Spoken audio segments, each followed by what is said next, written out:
আজ 4 বৎসর হইল ব্রজবাবুর পত্নী বিয়োগ হইয়াছে। বুড়ো বয়সের এ দুঃখ বুড়োতেই বুঝে। কিন্তু সে কথা যাক, তাহার আদরের কন্যা মাধবী দেবী যে এই তার 16 বৎসর বয়সে স্বামী হারাইয়াছে, ইহাই ব্রজলালের শরীরের অর্ধরক্ত শুকাইয়া লইয়াছে। সাধ করিয়া ঘটা করিয়া তিনি মেয়ের বিবাহ দিয়াছিলেন। নিজের অনেক টাকা, তাই অর্থের প্রতি নজর দেন নাই। ছেলেটির বিষয় আশয় আছে কিনা খোঁজ লন নাই।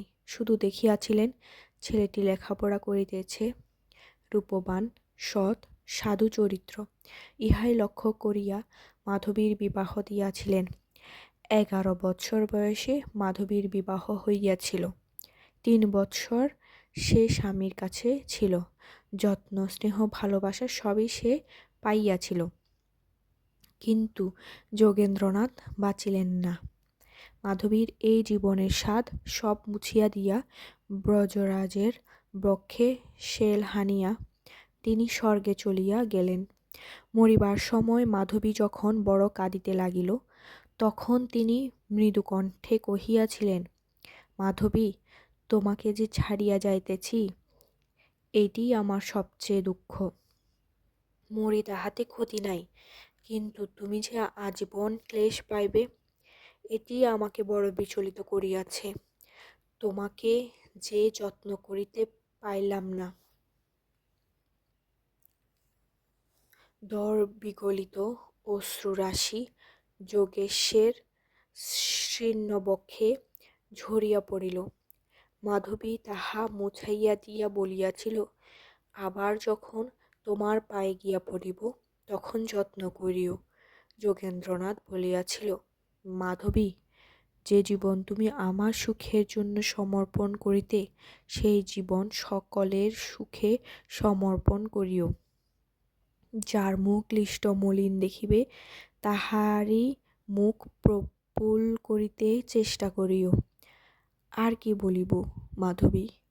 আবার উচ্ছ্বসিত অশ্রু ঝরিয়া পড়িল। মাধবী তাহা মুছাইয়া দিলেন। সৎ পথে থাকিও, তোমার পুণ্যে আবার তোমাকে পাইব। সেই অবধি মাধবী একেবারে বদলাইয়া গিয়াছে।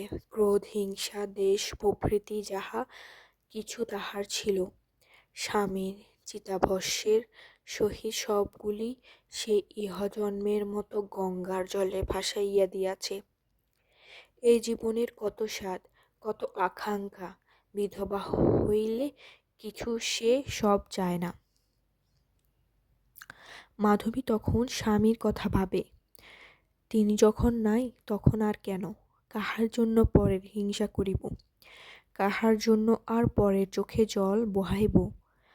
আর এই সকল হীন প্রবৃত্তি তাহার কোনো কালেই ছিল না। বড়লোকের মেয়ে, কোনো স্বাদ, কোনো আকাঙ্ক্ষায় তাহার অতৃপ্ত ছিল না। হিংসা বিদ্বেষ কোনো দিনও শেখেনি। তাহার নিজের হৃদয়ে অনেক ফুল ফুটে, আগে সে ফুলে মালা গাঁথিয়া সে স্বামীর গলায় পরাইয়া দিত। এখন স্বামী নাই, তাই বলিয়া ফুল গাছটি সে কাটিয়া ফেলে নাই। এখনও তাতে তেমনি ফুল ফোটে, বুমে লুটাইয়া পড়ে। এখন সে আর মালা গাঁথিয়ে যায় না সত্য, গুচ্ছ করিয়া অঞ্জলি ভরিয়া দিন দুঃখীকে তাহা বিলাইয়া দেয়। যাহার নাই তাহাকেই দেয়, এতটুকু কার্পণ্য নাই, এতটুকু মুখ ভারী করা নাই। ব্রজবাবুর গৃহিণী যেদিন পরলোক গমন করেন, সেই দিন হইতে এই সংসারে আর শৃঙ্খলা ছিল না। সবাই আপনাকে লইয়া ব্যস্ত থাকিত। কেহ কাহাকে দেখিত না, কেহ কাহারও পানে চাহিত না। সকলের এক একজন ভৃত্য মোতায়েন ছিল। তাহারা আপন আপন প্রভুর কাজ করিত। রন্ধনশালায় পাচক রন্ধন করিত। বৃহৎ অন্নসত্রের মতো লোক পাত পাতিয়া বসিয়া খাইত। কেহ খাইতে পাইত, কেহ পাইত না। সে দুঃখ কেহ চাহিয়াও দেখিত না।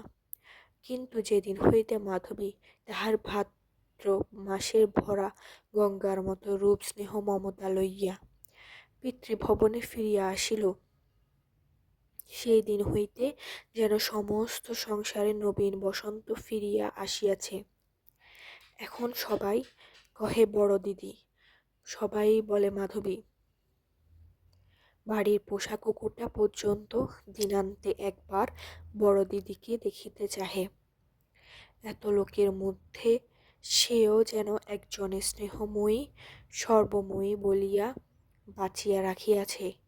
বাড়ির প্রভু হইতে সরকার, গোমস্তা, দাস দাসী সবাই ভাবে বড় দিদির উপর তাহার একটু বেশিই দাবি আছে।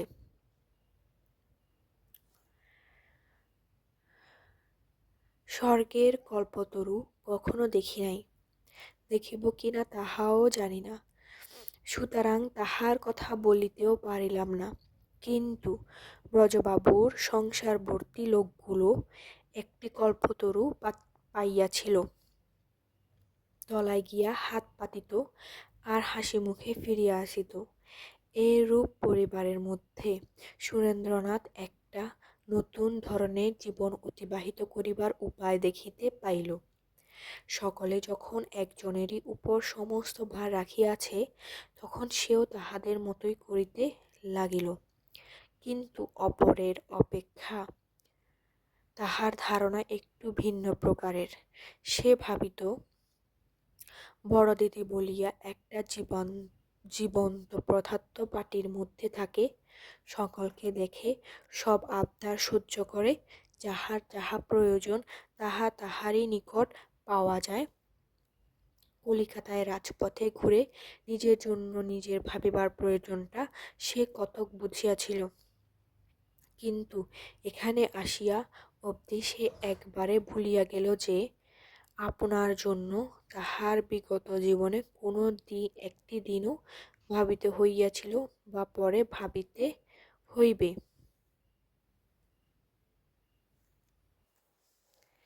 জামা কাপড়, জুতা, ছাতি, ছড়ি যাহা কিছু প্রয়োজন সমস্ত তাহার কক্ষে প্রচুর আছে। রুমালটি পর্যন্ত তাহার জন্য সযত্নে কে যেন সাজাইয়া রাখিয়া গিয়াছে। প্রথমে কৌতূহল হইত, সে জিজ্ঞাসা করিত, এই সব কোথা হইতে আসিল? উত্তর পাইত, বড় দিদি পাঠাইয়া দিয়াছেন। জল খাবারের থালাটি পর্যন্ত সে আজকাল দেখিলে বুঝিতে পারে ইহাতে বড় দিদির স্পর্শ ঘটিয়াছে। অঙ্ক কষিতে বসিয়া একদিন তাহার কম্পাসের কথা মনে পড়িল। প্রমীলাকে কহিল, প্রমীলা, বড় দিদির কাছ থেকে কম্পাস নিয়ে এসো। কম্পাস লইয়া বড় দিদির কাজ করিতে হয় না, ইহা তাহার নিকট ছিল না, কিন্তু বাজারে তখনই লোক পাঠাইয়া দিল। সন্ধ্যার সময় বেড়াইয়া আসিয়া সুরেন্দ্রনাথ দেখিল তাহার টেবিলের উপর প্রার্থিত বস্তু পড়িয়া রহিয়াছে। পরদিন সকালে প্রমীলা কহিল, মাস্টার মশাই, কাল দিদি ওইটে পাঠিয়ে দিয়েছেন। তাহার পর মধ্যে মধ্যে সে এমন এক আটটা জিনিস চাহিয়া বসিত যে মাধবী সেজন্য বিপদে পড়িয়া যাইত। অনেক অনুসন্ধান করিয়া তবে প্রার্থনা পূর্ণ করিতে হইত, কিন্তু কখনো সে বলে নাই দিতে পারিব না, কিংবা কখনো সে হঠাৎ হয়তো প্রমীলাকে কহিত, বড় দিদির নিকট হইতে 5খানা পুরাতন কাপড় লইয়া এসো, ভিখারীদের দিতে হইবে। নতুন পুরাতন বাঁচিবার অবসর মাধবীর সব সময় থাকিত না। সে আপনার 5খানা কাপড় পাঠাইয়া দিয়া উপরের গবাক্ষ হইতে দেখিত 4-5 জন দুঃখী লোক কলরব করিতে করিতে ফিরিয়া যাইতেছে, তাহারাই বস্ত্র লাভ করিয়াছে। সুরেন্দ্রনাথের এই ছোটোখাটো আবেদন অত্যাচার নিত্যই মাধবীকে সহ্য করিতে হইত। ক্রমশ এ সকল এরূপ অভ্যাস হইয়া গেল যে মাধবীর আর মনে হইত না একটা নতুন জীব তাহার সংসারে আসিয়া দৈনন্দিন কার্যকলাপের মাঝখানটিতে নতুন রকমের ছোটোখাটো উপদ্রব তুলিয়াছে।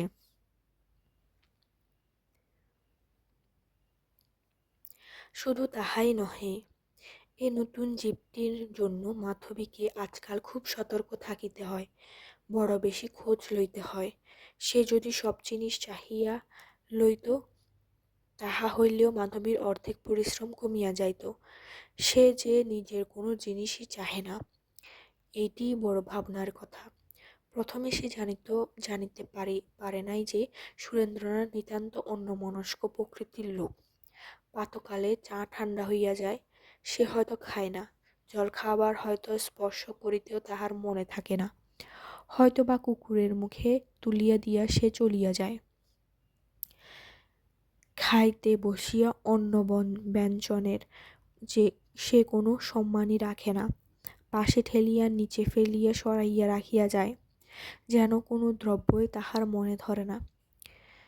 ভৃত্যেরা আসিয়া কহে, মাস্টার বাবু পাগলা, কিছু দেখে না, কিছু জানে না, বই নিয়ে বসে আছে। ব্রজবাবু মধ্যে মধ্যে জিজ্ঞাসা করেন, চাকরির কোনরূপ সুবিধা হইতেছে কিনা। সুরেন্দ্র সে কথার ভাষা ভাষা উত্তর দেয়। মাধবীর পিতার নিকট সে সব শুনিতে পায়। সেই কেবল বুঝিতে পারে যে চাকরির জন্য মাস্টার বাবুর একতিল উদ্বেগ নাই, ইচ্ছাও নাই। যাহা আপাতত হইয়াছে তাহাতেই সে পরম সন্তুষ্ট। বেলা 10 বাজিলেই বড় দিদির নিকট হইতে সান্নাহারের তাগিদ আসে। ভালো করিয়া আহার না করিলে বড় দিদির হইয়া প্রমীলা অনুযোগ করিয়া যায়। অধিক রাত্রি পর্যন্ত বই লইয়া বসিতে থাকিলে ভৃত্যেরা গ্যাসের চাবি বন্ধ করিয়া দেয়। বারণ করিলে শুনে না, বড় দিদির হুকুম। একদিন মাধবী পিতার কাছে হাসিয়া বলিল, বাবা, প্রমীলা যেমন তার মাস্টারও ঠিক তেমন। কেন মা, দুজনেই ছেলে মানুষ। প্রমীলা যেমন বোঝে না তার কখন কি দরকার, কখন কি গাইতে হয়, কখন শুইতে হয়, কখন কি করা উচিত, তার মাস্টারও সেই রকম নিজের কিছুই বোঝে না, অথচ অসময়ে এমনই জিনিস চাহিয়া বসে যে জ্ঞান হইতে তাহা আর কেহ চায় না। ব্রজবাবু বুঝিতে পারিলেন না, মুখ পানে চাহিয়া রহিলেন। মাধবী হাসিয়া বলিল, তোমার মেয়েটি বোঝে কখন তার কি দরকার? না, বোঝে না, অথচ অসময়ে উৎপাত করে তো। তা করে, মাস্টার বাবুই তাই করে। ব্রজবাবু হাসিয়া বলিলেন, ছেলেটি বোধহয় একটু পাগল। পাগল নয়, উনি বোধহয় বড়লোকের ছেলে। ব্রজবাবু বিস্মিত হইয়া জিজ্ঞাসা করিলেন, কেমন করিয়া জানিলে? মাধবী জানিত না, কিন্তু এমনি বুঝিত সুরেন্দ্র যে নিজের একটি কাজও নিজে করিতে পারে না, পরের উপর নির্ভর করিয়া থাকে। পরে করিয়া দিলে হয়, না করিয়া দিলে হয় না। এই অক্ষমতাটাই তাহাকে মাধবীর নিকট ধরাইয়া দিয়াছিল। তাহার মনে হইত এটা তাহার পূর্বের অভ্যাস, বিশেষ এই নতুন ধরনের আহার প্রণালীটা মাধবীকে আরও চমৎকৃত করিয়া দিয়াছে। কোনো খাদ্যদ্রব্যই সে তাহার মনোযোগ আকর্ষণ করিতে পারে না, কিছুই সে তৃপ্তপূর্বক আহার করে না, কোনোটির উপর স্পৃহা নেই। এই বৃদ্ধের মতো বৈরাগ্য, অথচ বালকের নেই সরলতা, পাগলের মতো উপেক্ষা, খাইতে দিলে খায়, না দিলে খায় না।